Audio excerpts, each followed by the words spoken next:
Okay, so I'm going to show you real quick how to join your two ends of yarn if you have to add a new skein of yarn or a new cake of yarn so that you have a nice secure knot. Take your two working ends, lie them side by side, and we're going to create a square knot. A square knot is just taking your ends, crossing them over right over left and then left over right. You need to make sure that you do it in that order so that your knot is secure.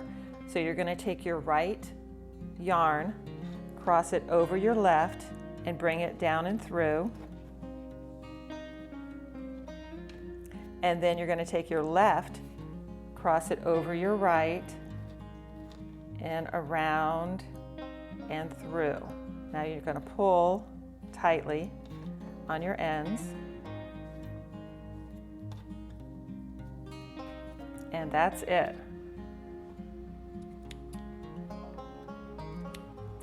And there you have it. That is a tight knot.